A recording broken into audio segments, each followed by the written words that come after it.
Welcome to మన chef. నా పేరు మాధవి. ఈరోజు మనం దోసకాయ ఆవకాయ అంటే దోసకాయతో ఊరగాయ ఎలా పెట్టుకోవాలో ఇప్పుడు చూద్దాం. ముందుగా మనకి కావాల్సిన పదార్థాలు దోసకాయ ఇక్కడ నేను ఒక హాఫ్ కిలో తీసుకున్నానండి.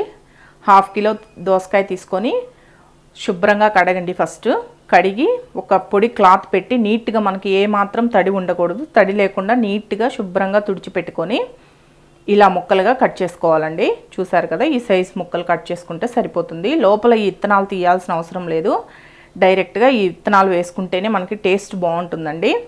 ఇలా కట్ చేసి పెట్టుకున్న దోసకాయ ముక్కలు ఒక హాఫ్ కిలో, ఉప్పు 50 గ్రాములు, కారం 50 గ్రాములు, ఆవ పిండి అండి. ఇది ఆవాల్ని లైట్గా ఫ్రై చేసుకొని ఇలా పౌడర్ చేసి పెట్టుకోండి. ఇది 50 గ్రాములు, పసుపు 1 టీ స్పూను, ఇది మెంతిపొడి అండి. ఈ మెంతిపొడి జస్ట్ 1 టీ స్పూన్ సరిపోతుంది మనకి. ఆయిల్ ఒక 50 గ్రాముల కంటే కొంచెం ఎక్కువ.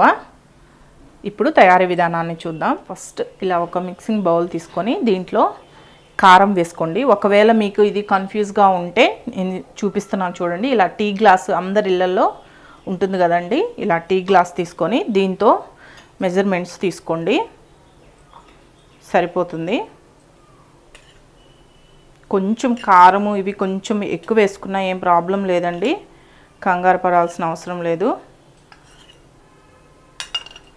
చూడండి, కారం 1 టీ గ్లాస్ వేసుకున్నాం కదా. ఈ ఆవు పిండి కూడా సేమ్ క్వాంటిటీ తీసుకోవాలి. మెయిన్ మనకి ఆవు పిండేనండి ఈ పికిల్కి. ఈ ఆవు పిండి కూడా 1 టీ గ్లాస్ తీసుకోండి.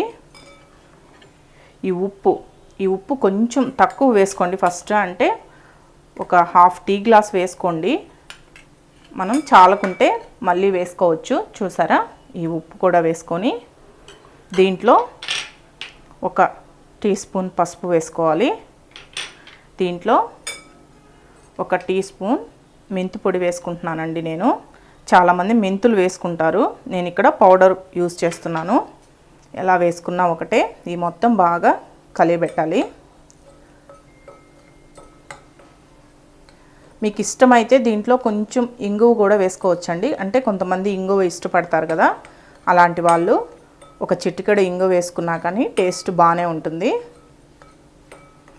తెలంగాణ సైడు అటు సైడు అల్లం వెల్లుల్లి పేస్ట్ వేసుకుంటారండి. అలా అల్లం వెల్లుల్లి పేస్ట్ ఇష్టపడే వాళ్ళు కూడా 1 టేబుల్ స్పూన్ అల్లం వెల్లుల్లి పేస్ట్ కూడా వేసుకోవచ్చు. నేను ఇక్కడ అల్లం వెల్లుల్లి పేస్ట్ వేయడం లేదు. ఇలా బాగా కలిపిన తర్వాత దీంట్లో ఈ దోసకాయ ముక్కలు వేసుకోవాలి.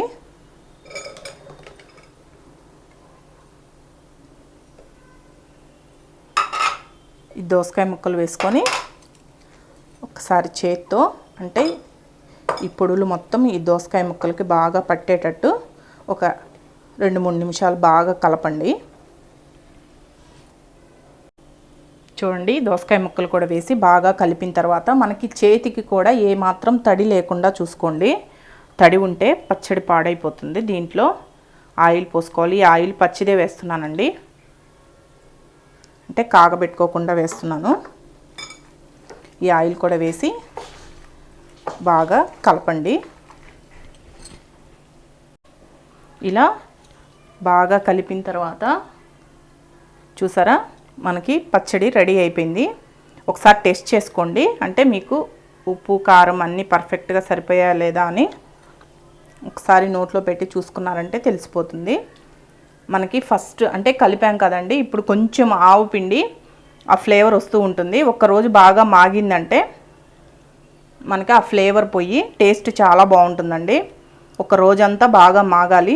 మాగితే ఈ దోసకాయ ముక్కలు కూడా మనకి కొంచెం సాఫ్ట్గా అవుతాయి, అప్పుడు టేస్ట్ చాలా బాగుంటుంది. దీనికి అవసరమైతే మీరు పోపు కూడా పెట్టుకోవచ్చు.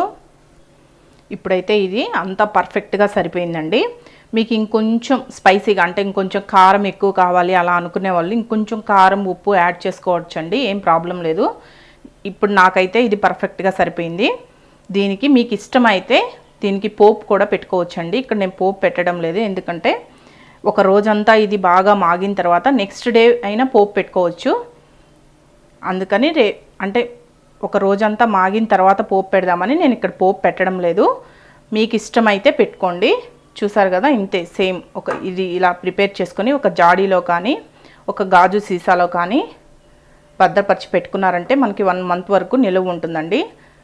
మనకి ఏ మాత్రం తడి మటుకు తగలకూడదండి. తడి తగిలిందంటే పాడైపోతుంది. తడి తగలకుండా ఒక గాజు సీసాలో కానీ ఏదైనా జాడీలో భద్రపరిచి పెట్టుకున్నారంటే ఒక 1 మంత్ వరకు మనకి నిలువ ఉంటుంది. ఎంతో సింపుల్ కదా చేసుకోవడం. చూసారు కదా దోసకాయ ఊరగాయ ఎలా తయారు చేసుకోవాలో, చాలా ఈజీ అండి చేసుకోవడం. అదేవిధంగా పప్పుచారు, ఏవైనా పప్పులు అంటే ఆకుకూర పప్పు ఇలాంటి పప్పులు చేసుకున్నప్పుడు సైడ్ డిష్గా నంచుకోవడానికి చాలా టేస్ట్గా ఉంటుంది. వేడి వేడి అన్నంలో కూడా చాలా రుచిగా ఉంటుందండి. ఇక్కడ నేను పోపు పెట్టలేదు కదా, మీకు అవసరమైతే పోపు కూడా పెట్టుకోండి. చాలా రుచిగా ఉంటుంది. ఒకసారి తయారు చేసి తిని చూడండి. ఈ వీడియో కానీ మీకు నచ్చినట్లయితే నా యూట్యూబ్ ఛానల్ మనా చెఫ్కి సబ్స్క్రైబ్ చేయండి. నచ్చితే లైక్ చేయండి, షేర్ చేయండి.